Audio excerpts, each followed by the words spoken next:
বন্ধুরা, একটা দেশ ভাবো যেখানে এক পাউরুটি কিনতে গেলে দাম নিতে হয় $100 ট্রিলিয়ন।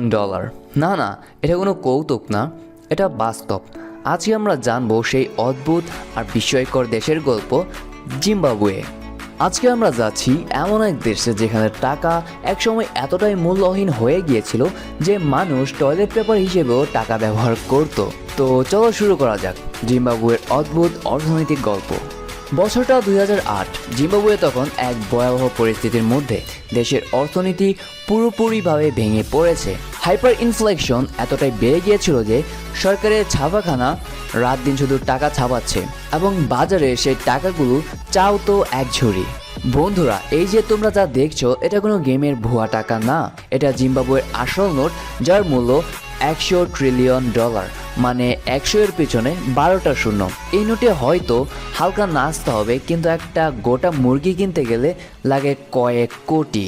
মূলত সরকারের অতিরিক্ত হারে টাকা ছাপাতে দেশের মুদ্রার মান এমন এক জায়গায় নামিয়ে আনে যেখানে এক কাপ চা খাওয়ার সময় দাম দ্বিগুণ হয়ে যেত। স্কুলের বাচ্চাদের পেন্সিল কিনতে গিয়ে অভিভাবকদের সাথে নিতে হতো একটা ব্যাগ ভর্তি টাকা। এটা কি বিশ্বাস করার মতো?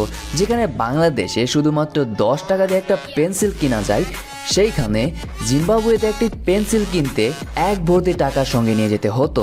শুধু তাই নয়, মানুষেরা বেতন পেত ট্রলি ভর্তি করে। ভাবো তো, তুমি যদি বেতন পাও $500 বিলিয়ন, তখন কি করবা? মনে হবে তুমি বোধহয় বিল গেটসের চাচাতো ভাই। কিন্তু দুঃখের ব্যাপার হলো, সেই টাকা দিয়ে শুধু 1 কেজি চাল কেনা সম্ভব। তবে 2009 সালে এই বিপর্যয়ের পর জিম্বাবুয়ে নিজের মুদ্রা বাদ দিয়ে আমেরিকান ডলার, দক্ষিণ আফ্রিকান র্যান্ড ইত্যাদি বিদেশি মুদ্রা ব্যবহার শুরু করে। এতে অর্থনীতি কিছুটা স্থিতিশীল হয়। তবে আজও জিম্বাবুয়ের এই ঘটনা অর্থনৈতিক ইতিহাসে এক অদ্ভুত উদাহরণ হিসেবে থেকে গেছে।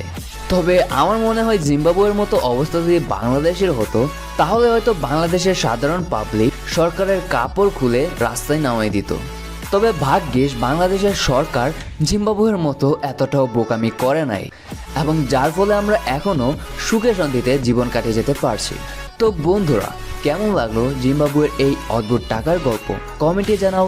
তুমি যদি একদিন ঘুম থেকে উঠে দেখো তোমার পকেটে 100 ট্রিলিয়ন টাকা আছে, তুমি প্রথমে কে কিনবে? তোমাদের কমেন্টের অপেক্ষায় রইলাম। দেখা হচ্ছে এর পরের ভিডিওতে অন্য কোনো কান্ট্রির অদ্ভুত সব রহস্য নিয়ে। Until then, take care, bye bye. আরে ওয়েট, আরেকটা কথা তো বলতে ভুলেই গিয়েছি। ভিডিও ভালো লাগলে একটা লাইক আর চ্যানেলটাকে সাবস্ক্রাইব করতে কিন্তু ভুলো না। এবার তাহলে আসল বিদায়, দেখা হবে পরের ভিডিওতে। Bye bye.